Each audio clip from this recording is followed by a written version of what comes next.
बहुत से कांग्रेसी नेताओं को राम याद आने लगे, राम याद आने लगे। वैसे ये यही कांग्रेसी लोग हैं जिन्होंने एफिडेविट में लिख करके दिया था, एफिडेविट में, कि राम वाल्मीकि रामायण में राम काल्पनिक है, इसका कोई वैज्ञानिक आधार नहीं है, इसका कोई ऐतिहासिक आधार नहीं है, इसका कोई प्रमाण नहीं है। और आजकल राम का नाम लेकर के चले। कई लोग जनेऊ बोलते हैं, मैं जनेऊधारी हूं। ये इनको पता नहीं कि जनेऊ इधर से पहनी जाती है या इधर से पहनी जाती है, ऐसे जनेऊधारी हो गए। और ये नए राम भक्त हुए, इनको ये भी नहीं मालूम कि राम का वनवास 14 वर्ष के लिए था या 13 वर्ष के लिए था।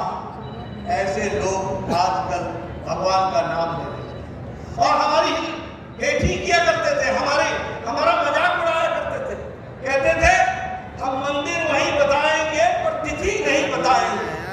अब मैं उनको बोलता हूं, हम मंदिर वहीं बनाएंगे, 22 जून को आप 22 जनवरी को आप भी आएंगे, ये आपको याद रखना है।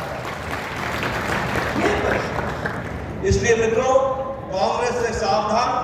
ये लोग आज घड़ियाली आंसू भी बहाते, आपके बड़ी बड़ी लुभावनी बातें करेंगे, बड़े बड़े आपके सामने तस्वीरें खींचेंगे। आप बताइए, आपसे कहा था कि नहीं कहा था कि किसानों का कर्जा माफ होगा? कहा था कि नहीं कहा था? 19,400 से ज्यादा किसानों की जमीनें कुर्क हुई है। और आज मैं घोषणा पत्र में बोल करके आया कि उनको हम कैसे कंपनसेट करें, इसके लिए हम कंपनसेशन पॉलिसी बनाएंगे और किसानों को न्याय दिलाएंगे। ये बात हमने मित्रों, इनका काम है, ये एटीएम है, जब तक सरकार में रहे हैं यहां से पैसा इकट्ठा करो और वहां कांग्रेस में उन परिवार तक पहुंचा दो, इसकी ये चिंता करते हैं। और कोई काम, पैसा इकट्ठा करो और दिल्ली दरबार में जाकर के खड़े हो जाओ, यही काम करते हैं कि नहीं करते? ऐसे लोगों को रहना है क्या? इनकी छुट्टी करोगे ना? मित्रों, हमारी सरकार जो है वो गांव, गरीब, वंचित, पीड़ित, शोषित, दलित, इन सब के लिए काम करने वाली सरकार है। और आज मैं ये कह सकता हूं, बताइए, मोदी जी के नेतृत्व में देश तरक्की कर रहा है कि नहीं कर रहा है? कर रहा है कि नहीं? 5वें नंबर की अर्थव्यवस्था हो गई है कि नहीं? अभी आपने राजेंद्र मीना को जिताना, बाद में अगले साल फिर से मोदी जी को 2024 में जिताना, भारत 3रे नंबर की अर्थव्यवस्था बन जाएगा, ये भी तुमने याद रखना। आज हम मोबाइल में 97% मोबाइल भारत बना रहा है। आज हम इस बात में 2रे नंबर के देश बन गए दुनिया में।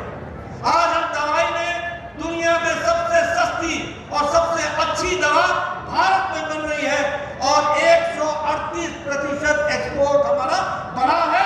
दुनिया को हम दवाई दे रहे हैं, ये हमको समझना चाहिए। आज पेट्रोकेमिकल्स में हम 106 गुना बढ़ गए। हर तरीके से विकास हो रहा है और उसी तरीके से लोगों का भी विकास हो रहा है। और इसलिए मैं ये कहना चाहूंगा कि आप बताइए, रोजगार गारंटी की दृष्टि से प्रधानमंत्री जी ने पिछले 6 महीने में 6 लाख लोगों को सरकारी नौकरी का अपॉइंटमेंट लेटर उनके हाथ में दिया है कि नहीं दिया है? दिया कि नहीं दिया? और आज हमने घोषणा की है, राजस्थान में युवाओं को 5 साल के अंदर 2.5 लाख सरकारी नौकरी दी जाएगी। इस बात को हम ध्यान रखें। टूरिज्म के क्षेत्र में 5 लाख लोगों को डायरेक्ट रोजगार के अवसर प्रदान किए जाएंगे। तो इसलिए एक विकास की एक नई कहानी लिखने का काम हम लोगों ने किया है और राजस्थान को भारत सरकार जो दे सकती थी वो देने का काम किया है। मैं आपके सामने बताना चाहता हूं, भारतमाला प्रोजेक्ट में 2400 किलोमीटर की सड़क बन रही है और इसमें 44,000 करोड़ रुपए खर्च हो गए। पिछले 5 साल में रूरल में यानी गांव में 11,000 किलोमीटर की सड़क बनी है और उसका काम हुआ है। उसी तरीके से दिल्ली दौसा लालसोट की सड़क, दिल्ली मुंबई एक्सप्रेस हाईवे, इस पर 12,000 करोड़ रुपए सिर्फ राजस्थान की धरती पर खर्च हुआ है 12,000 करोड़। और उसी तरीके से रेलवे में आज 14 गुना बजट राजस्थान का बढ़ा दिया गया। आज लगभग 75% रेलवे लाइन राजस्थान के अंदर इलेक्ट्रिफिकेशन हो गया है, वो बिजली से चलने वाली बन गई है। यह भी विकास का काम है। इसलिए जो भारत सरकार कर सकती थी वो उसने करने का काम किया है मोदी जी के नेतृत्व में। बीकानेर, जैसलमेर और किशनगढ़ ये एयरपोर्ट चल पड़े हैं और अब नया एयरपोर्ट कोटा में 6,000 करोड़ रुपए का वह भी बनने का काम शुरू हो गया है, वह भी पूरा होगा। इसलिए रोडवेज, एयरवेज, हाईवेज इस पर पूरी तेजी से काम चल रहा है। मुझे खुशी है आपको ये बताते हुए कि राजस्थान को भारतीय जनता पार्टी की सरकार ने 23 मेडिकल कॉलेज दिए, 23 मेडिकल कॉलेज और 11 मेडिकल कॉलेज खुल गए हैं। और दौसा को भी एक मेडिकल कॉलेज दिया है। दौसा को भी मेडिकल कॉलेज तब मिला जब मोदी जी प्रधानमंत्री रहे हैं और बने हैं और उन्होंने आपकी सेवा की है। इस बात को हमको याद रखना चाहिए। इसलिए मित्रों, जहां तक भारतीय जनता पार्टी का सवाल है, मैंने आपको दोनों तरफ से बताया।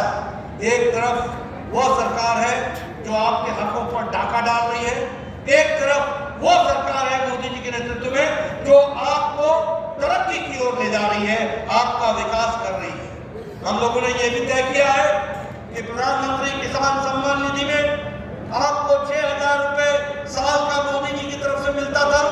25 तारीख को आप हमको चुनाव जिताएंगे, 3 तारीख के बाद हमारी सरकार बनेगी और उसके बाद किसान सम्मान निधि 6,000 से बढ़ाकर 12,000 रुपए साल का कर देगी। ये भी हम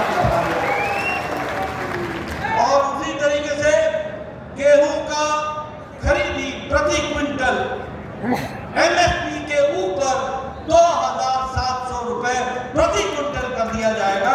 ये भी हम आपको बताना चाहते हैं। मित्रों, आपको ये भी मैं बताना चाहता हूं कि बच्चियों के लिए जिस समय बच्ची पैदा होगी उसी समय उसके लिए 2 लाख रुपए का सेविंग बॉन्ड जमा कर दिया जाएगा उस बच्ची के नाम पर। जब वो 6वीं में पहुंचेगी तो उसको 6,000 रुपए साल का देंगे, 8वीं में पहुंचेगी तो 10,000 रुपए साल का देंगे, जब वो 12वीं में पहुंचेगी तो 12,000 रुपए उसको साल का देंगे, जब वो उससे ऊपर बढ़ेगी तो 50,000 रुपए उसको देंगे और 21 साल की उम्र में 1 लाख रुपए उसके नाम पर जमा करा देंगे। ये इस तरीके से हम बच्चियों का विकास। उसी तरीके से मेरिट में जो आएंगी बच्चियां उनको हम मुफ्त में स्कूटी देने वाले हैं ताकि वह स्कूल कॉलेज जाए और अपना विकास करे, पढ़ाई करे, आगे बढ़े। इसके लिए हम व्यवस्था करने वाले। और इसी तरीके से मैं अपनी बहनों को बताना चाहता हूं कि हर एलपीजी सिलेंडर पर भारतीय जनता पार्टी राजस्थान की सरकार 450 रुपए की हर सिलेंडर पर सब्सिडी देगी और उनके सिलेंडर की खरीदी में